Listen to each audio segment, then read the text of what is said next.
Disclaimer: content in this video has been created strictly for educational and investigational purposes. There is no intention to glamorise or endorse criminality or any aspect of crime. The information in this video has been acquired online from publicly available sources.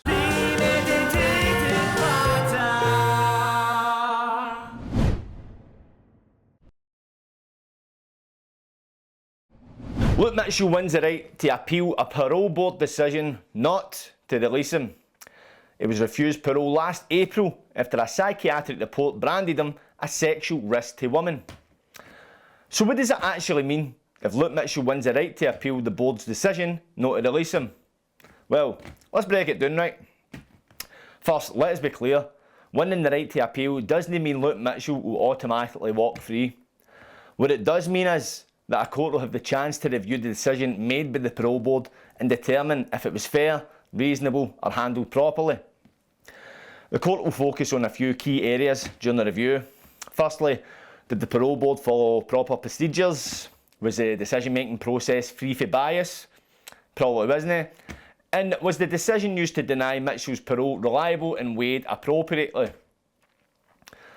By the way, this is all focused on the parole board's hearing and nothing to do with the actual trial. So there's a few ways his legal team might challenge this decision, right? So let's go through them. Firstly, you've got procedural errors. If the parole board failed to follow its own guidelines or skipped important steps in evaluating the case, that's a big issue. For example, if they didn't properly access a psychiatric report or overlooked evidence of his rehabilitation, it could form the basis for an appeal. Number two, unreasonable decision. Luke Mitchell's lawyers might argue that the decision to deny him parole was irrational or disproportionate to the evidence, so it just really depends what was presented to the parole board. So maybe the parole board relied too heavily on the sexual risk label without strong supporting evidence. If the court agrees, it could lead to a review. And number three, new evidence. If Luke Mitchell's team has fresh evidence to present, like proof of his rehabilitation or expert testimony disputing that he's a risk to women, that could seriously go against what the parole board have said. So it goes without saying, rehabilitation is the question here really. The parole board's supposed to look at these decisions through the lens of, will this person offend again? One big factor in this case, if you haven't heard it already, is Luke Mitchell has never admitted he was guilty. So refusing to admit your guilt, showing a lack of remorse or responsibility, can lead to a refusal as it shows you are still a danger. What the board are supposed to be looking for is evidence to show that you won't be a risk in the community and capable of committing further crime. How somebody can present they're still a sexual risk to women whilst in custody suggests to me a couple of things, right? Luke Mitchell could have been open about his distaste for women to a psychiatrist who's duly noted it and reported it back to the board. Very unlikely. What I think it is, right, see when you're sentenced to a long jail term, the prison give you behavioural programmes in order to rehabilitate you whilst inside to desist from further offending. So these types of programmes can range from substance-related offending, violence-related offending, impulsive decision making, done that one myself, and of course programmes for sex offenders. Luke Mitchell's crime is a sex crime, right? So it's very likely he's been recommended to complete offending related programmes whilst in custody, namely the sex offender ones. But with Luke protesting his innocence, it's almost guaranteed he'd tell them to stick it up the Rangers' end.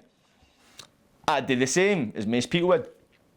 So by the time it's came to the parole reports, and trust me, it's quite a lengthy process. You've got home background reports, community risk assessments, you need to write a thesis on why you should be released. And in Luke's case, there's been a psychiatric report looking at the crime, that's understandable. Now this report could have been done based off of Luke Mitchell's record and not in an interview setting.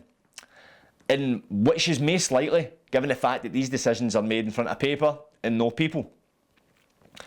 So this psychiatrist has probably looked at Luke Mitchell's prison record, seen that he's not addressed as offending related behaviour, and assessed him as still posing a risk to women, leading to his refusal. So, to try and help you understand the inconsistency with decisions like this by the parole board, right? In 2021, the parole board released Colin Pitchfork in licence after serving 33 years 33 years, a bit of a shift, innit? Well, you'll find out why. His crime? He was convicted of raping and murdering two 15-year-old lasses. He was the first person convicted using DNA profiling. How long did he last in the community? 2 months. He was recalled to jail in 2021 for breaching his licence conditions by approaching young women, which was obviously a condition of his release. There was also another case, right, a guy called John Wardboys. He was also known as the Black Cab Rapist. He was convicted in 2009 for attacking 12 women, but was believed to have assaulted more than 100 people. His type of crime included drugging and sexually assaulting women in his taxi. He got what was called an IPP sentence, so that's an indeterminate sentence of imprisonment for public protection. Up here they call it LRO, a lifelong restriction order. It's essentially a life sentence you're given, and it's given to people that are deemed a risk to the community. So you get basically a life sentence with a minimum order. His was 8 years. After he served his 8 years, he applied for parole. There was early psychological assessments that indicated he'd no accepted responsibility or engaged with rehabilitative programmes, keeping him classified as a high-risk offender. Does this sound familiar? So, in 2015, Wardboys admitted guilt for the first time, claiming that media coverage of other abuse cases had pushed him to take responsibility. Maybe that and the added fact he realised he wasn't getting out of jail, that might kind of push you in that direction. So this admission allowed him to engage in offender-focused programmes such as the Sexual Offender Treatment Programme, known as SOTP, and he done that in 2016. So that's one of these programmes that I mentioned previously for the sex offenders. Psychological assessments in 2017 described his risk of reoffending as low. By this time, he expressed remorse and engaged in victim empathy work. So that year, the Parole Board approved his release, saying that his risk could be managed under stringent licence conditions. These conditions included regular meetings with probation officers and strict bans in contacting his victims. I think that would kind of go without saying. You know what I'm talking about? Like, don't contact your victims, mate. They might know what to hear for you. But what happened next was an absolute circus, right? You see, in these cases, right, there's a thing known as the victim contact scheme, where the victim has to be notified that their assailant is being released. In any crime where there is a victim involved, when they're applying for appeals, when they get a sentence, whatever, the victim should be notified. In this case, it didn't happen. There was also multiple allegations for other women that Wardboys had assaulted, which weren't included in the original case, that hadn't been considered by the Parole Board. So, after hearing that the bulging was getting out, many of their victims launched a judicial review, arguing the Parole Board's decision to release him was irrational and failed to properly assess the risk he posed. So, the guy was clearly a danger. He admitted to the crimes he was in the jail for, but hadn't admitted to the ones that he wasn't taken to court for. So the High Court agreed, finding that the Parole Board had not considered the full breadth of the allegations against him, some of which had not resulted in charges, but were relevant to assessing his risk. So in 2018, the High Court quashed the Parole Board's decision to release Wardboys. Back then, the chair of the Parole Board was a guy called Nick Hardwick. Name rhymes. That must have been a dick. But he resigned following the court's decision, taking responsibility for the controversy. Understandable. Don't let the door hit your arse on the way out, mate. You know what I mean? In November 2018, it was confirmed that Wardboys would remain in prison and has since been denied parole. Good riddance. You see, you never really feel sympathy for these type of people getting out, because it seems to be when they go to court, they always seem to get a slap in the wrist. But that's another conversation completely. You see, the reason why I cite these cases is to show that the Parole Board has a history of not knowing its arse for its elbow. And let's not play the devil's advocate here. If I believe somebody was a dangerous sex offender and was still a risk to women, I'd lock them up and throw away the key. But if you're maintaining your innocence in a system that's designed to make you address your offending behaviour, which you claim you haven't committed in order to be released, then you're Donald Ducked. You're not getting out. Simple as that. In my opinion, that seems to be the position that Luke Mitchell finds himself in. And it's not the best spot to be in, to put it lightly. You see, the thing is, the Parole Board have usually made their minds up before these hearings even start. So I can talk about my own personal experience. I was doing a recall, in Berlin. And when you get given a recall, you can apply for parole because you're essentially whipped off the street. And what I had been recalled for, I was in a house, and basically the police came through the door because somebody had been assaulted in that house, so I wasn't conscious when this happened. It wasn't me who'd been assaulted, but anyway, the coppers came through the door, and somebody's done one of the coppers with an iron, and somebody else has flung 2.5 ounces of white out the window. The coppers got. It was an absolute circus, right? And I ended up rolling about with the police, right? I had my hands up to that. So I was charged with what was called a Police and Fire Reform Act. It's essentially a breach of the peace, but it's like against the police. So I was on licence for that, for another offence. So I get remanded in custody, and I got what was called High Court bail. So that's your last ditch attempt at getting bail.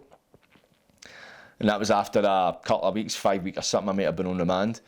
And I got out, and I was out for a couple of weeks, and my licence officer recommended that I get recalled. But they don't tell you, they don't say, listen, you're getting recalled. They kind of try and keep it hush-hush and set you up, essentially, because you'll maybe go on the run. So I get brought back to jail, and what was alleged by the police, that I was part of a gang that attacked this police officer, that I was charged with selling drugs and all that kind of stuff. It was a lot of waffle, right? So I went in for a parole hearing, and the panel is usually made up of 3 people. It can make up like people that are like procurator fiscals, lawyers, advocate, all these types of people in these positions, right? So the guy I was presented for, there was like a guy that kind of chairs it, and he was I think he was an acting procurator fiscal, and the guy next to him, he was like ex-police, and there was another guy, and I can't remember what line of work he came for. So people for all these kind of official lines of work. And for the minute I sat down, I got tore a new one. They essentially ripped us apart. And my defence was, the police have lied. Shock horror. The police had lied and said I was accused of drug dealing and that. By the time it went to court, these charges had disappeared, right? But when I was going for parole, they had a lot to say about it, so to speak. And it got to the point where I ended up seeing Shawshank Redemption, where Morgan Freeman is playing Red. He ends up just going like that and just saying it how it is. And that's when he gets parole. That's what I done. I eventually just went, look, I'm not lying here. Part of me was kind of lying. I had a bit more involvement than I revealed to them. But they went in, and it was clear they'd made their decision before I'd stepped in the room. So a lot of these decisions are based off what they see on paper. When I was in Parliament, I applied for parole. That's how I know the parole process. It's a 6-month process it starts. 6 months it takes, and as I say, I was just a long-term prisoner. I wasn't doing a life sentence, so that may be much longer. As I say today, community background reports, they go to your house, make sure it's a good place to go to. They make sure there's no victim impact in the community. They look at what your behaviour in prison, what programmes have you done to address your offending behaviour. Then you need to do what's called, it's like a self-representation along the lines. You need to write this piece on how you should be released. So it's quite in-depth and thorough. And I'll be honest, see, after you come to the end of it and you get knocked back, it is a bit of a sickener. I was fortunate in a position where I get knocked back for parole and I had 10 months left. And I was out anyway. The types of Luke Mitchell, he gets knocked back for parole, he doesn't get out. That's the thing with life sentences. People don't realise that a life sentence is life with a minimum recommendation. If you're sentenced to life with a minimum recommendation that you serve 20 years, you don't serve 20 years then get out. You serve 20 years and then you apply for parole. Just because you applied for parole doesn't mean you get out. And these decisions, you can get knocked back for a year minimum. It's usually 2 years you can be waiting. So you could be doing everything that you're meant to do, and fortune just doesn't go your way. You've served your tariff, your 20 year, whatever it is, and apply for parole. And you can get a knockback and then reapply in 2 years. You need to do another 2 years in jail. And another thing as well, and we're looking at Luke Mitchell's case, see when you're sentenced to life, you're also sentenced to a thing which is called as a life licence, which means you're out on licence for the rest of your life. So you need to attend licence meetings, licence reviews. You're given conditions that you need to stick to. Over time, if you're obedient and you're not causing any issues, you're doing what's asked of you, they can become more relaxed, but that is over time. You can still go to jail for petty stuff. I remember hearing a story of a guy in Berlin. He got a 2-year recall for not wearing a seatbelt. And I understand some people have committed quite horrific crimes and they do need to be monitored back in the community.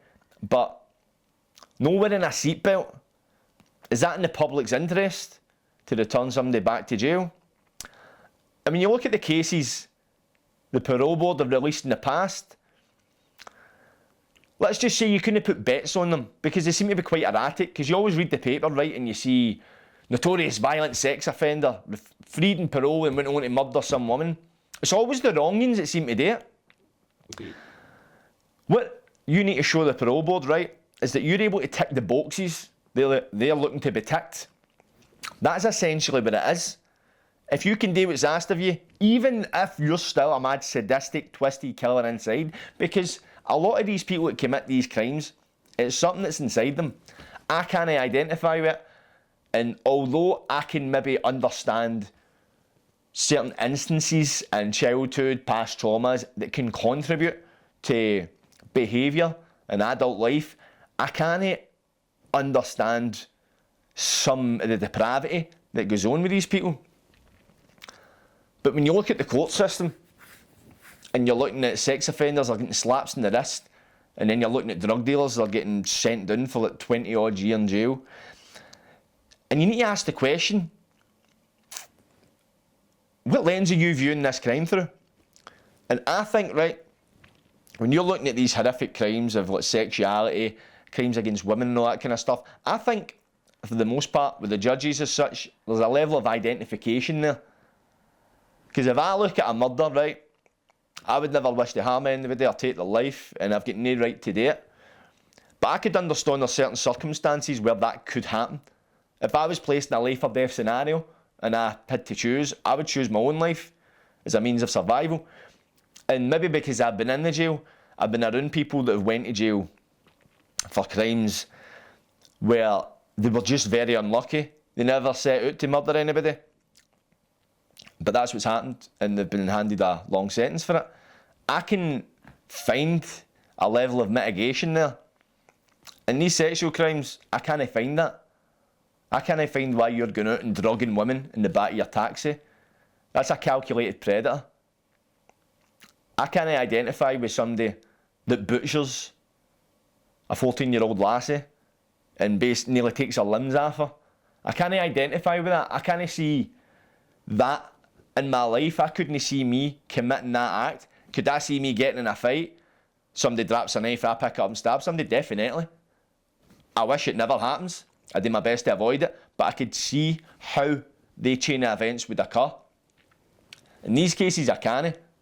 And is that what we talk about, this unbiased view to the Parole Board? They need to take this unbiased stance where, right, I need to disassociate for this and I need to look at the cold hard facts. And when we return to Luke Mitchell, right, usually when the Parole Board give a reason, it's just a formality so they've got something to put on paper. Remember, this is a guy that's branded a cunning and duplicitous liar by Lord Nimmo Smith during his original trial. But he obviously wasn't cunning enough to fool the Parole Board, was he? So, what happens if his appeal is successful? It depends, really. The court could order the Parole Board to reconsider their decision, or even recommend his immediate release on licence. I don't think that's likely. But if the appeal fails, Mitchell stays in jail until his next parole hearing, which, as I just said previously, can take years. And if the Parole Board are waiting for Luke Mitchell to admit his guilt before releasing him, I wouldn't hold my breath. In my opinion, right, I think the only chance Luke Mitchell has of getting out is winning an appeal against his original conviction. But after the Crown and police destroyed hundreds of pieces of evidence, including semen samples and burnt clothing, which weren't tested in the original trial, these could answer the questions to the identity of the real killer, or seal the conviction they already got. Coincidentally, this happened after Murder in a Small Town came out. Funny that, innit?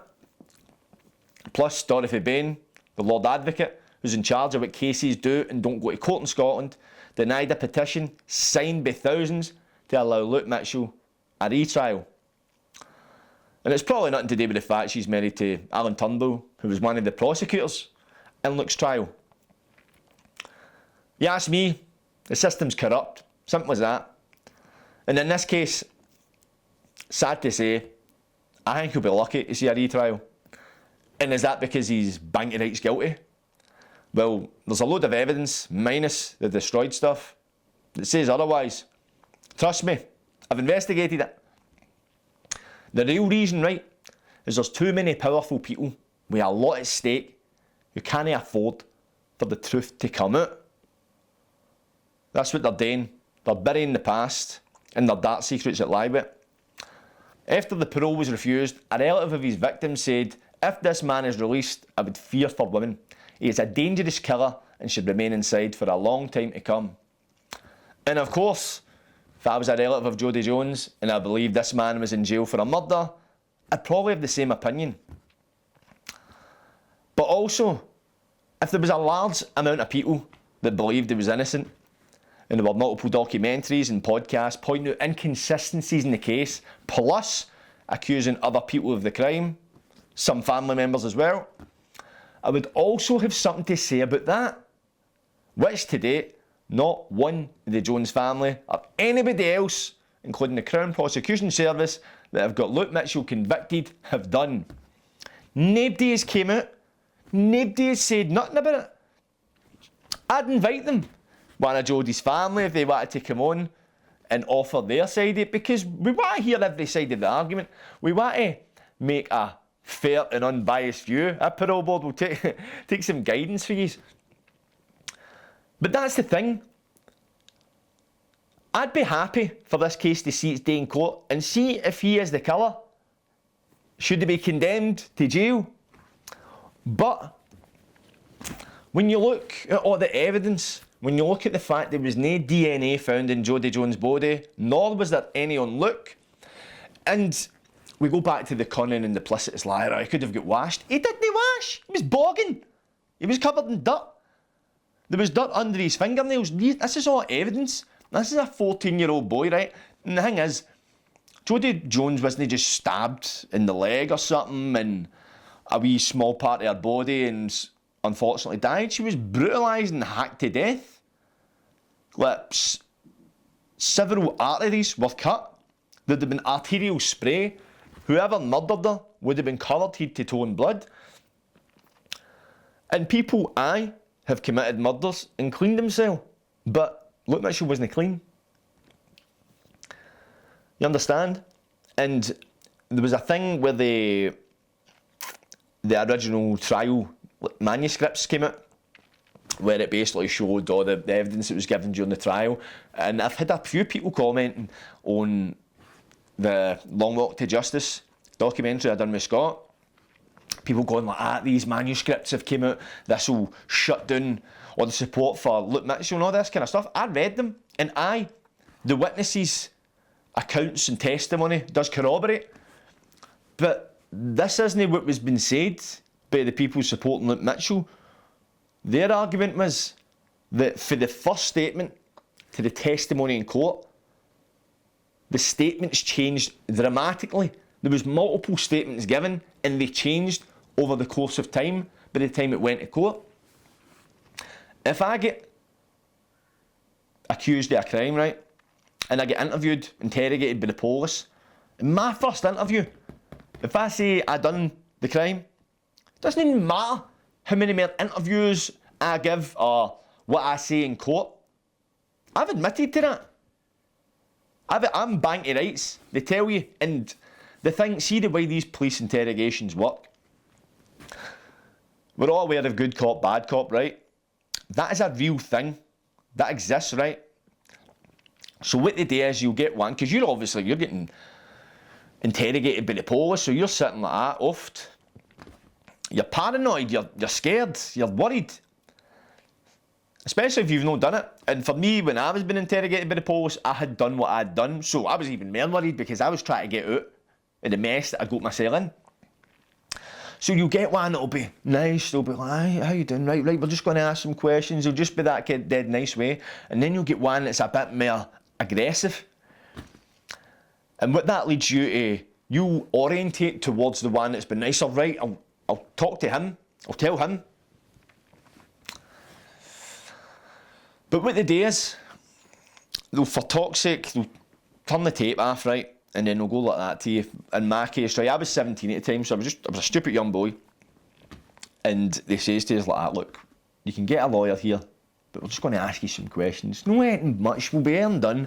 You get a lawyer, and they waiting him coming out, and it's going to prolong the process, and we can get you out of here. So if we just crack on with the interview now, we could get you out of here quicker." And you're like, sounds like a good idea, no bother. So what they'll do is they'll hit record and go like that, "Right, so you've been informed you've got a right to a solicitor, but you're happy to proceed without one." You're like, "Aye." And that way, they've got it in tape, you agreeing you don't want a lawyer, but they've essentially sold it to you that you don't really need one. And that's what they do throughout. So, the stories you hear about they done with Luke Mitchell, he wasn't given right to a social worker, he was berated by the police. And what was this, back in the early 2000s? Police were rats back then. And listen, I'm not generalising here. I believe there's police out there that they start off with the right intentions. I think the system just corrupts you. And it's the same with the jail system as well. I think you can go in with all the right reasons, all the right intentions, but you're going into a system that's designed in a certain way. You cannot progress unless you run with the pack. And even when you're out in the criminal fraternity, you're dealing with crimes as such, you need to adopt a certain personality, a certain rigour, in order to navigate and survive, essentially. It's a jungle. So there's certain elements I can understand, and there is pressure, especially when you've got high profile cases like Luke Mitchell's, that there is that pressure from above, right? All eyes are on us. We need a killer. And the first person they've seen is the person they've ran with. And when you're looking at all the articles, the satanic worship and all that kind of stuff, it can make a likely story. But they've actually done studies, psychologists, where people will negate any conflicting information if it doesn't attribute to a belief they have. For instance, they've done an experiment, right, where they brought a guy and a lassie in, right, and I think the both of them studied psychology, and they put them in separate rooms, and what they done was they would show them properties, right, and they had to guess whether the property's value was over $1 million or under $1 million. They would select over or under, and see for whatever choice they selected, they could put a bet on it. And the idea of this study was, if they were wrong, they would lose the money. So say it was like £2-3, it wasn't much. If they put £2 on it, it was wrong, they would lose the money. But if they put £2 on it, they would win a bet, they would win money. So what they done was, right, the guy would make his decision first, and the female, she would get to see his decisions based on the one she'd picked. So they would make their decisions, and then she would get to review the decisions she made. And see if this guy had put on a bet that a house was under, and she had it as over, she would ignore it, and she wouldn't change her bet, and wouldn't change her answer. But if the two of them had answered the question the same, saying a house was over, and she had said the house was over, she would increase her bet. So the thing is, as human beings, psychology tells us we orientate towards things that feed the beliefs we have, and we push aside the stuff we don't feel contribute. And in this case, it has happened on a massive scale, and it's been a tragedy, because you've seen a 14-year-old boy go to jail for 20 years. Imagine the trauma of that. Imagine your missus getting butchered brutally, and the full world is pointing the finger at you, and then you went to jail for it. Imagine the fact that the real killer could still be at justice. And listen, until this thing gets its day in court, we might never know. But if we're worried about people posing a sexual risk to women, Why don't you shut the supporters up then? If we get a retrial, what are you so worried about? If you're so sure of your conviction, there is plenty of stuff that is saying yous have got the wrong guy. Yous have made a wee mess here. Partly is egotism. Nah. You don't tell us what to do. We decide. What we've got, right, we've got the trickle down of a corrupt system. Because 20 years ago wasn't a long time ago. Not that far away. You still get people who've got a stake in this case, whether they're retired. A lot of people are still alive that were involved in this case. A lot of people don't want the truth to come out. And why would you start destroying evidence? And people might say, well, the conviction was 20 years ago, sure they're going to start destroying evidence. The official date for when they could legally start destroying evidence was 2026. I think it bases off after the last appeal, it's like 8 to 12 years after the last appeal is when they can start destroying evidence. So they jumped the gun on that.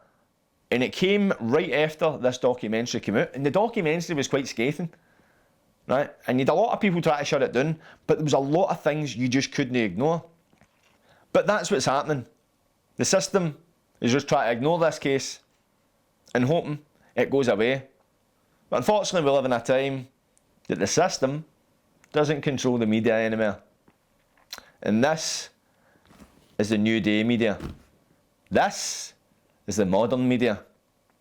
And this has been Patsy Crime. And I'm Hawaii 5-0. Like, subscribe, and don't get wide. Catchies.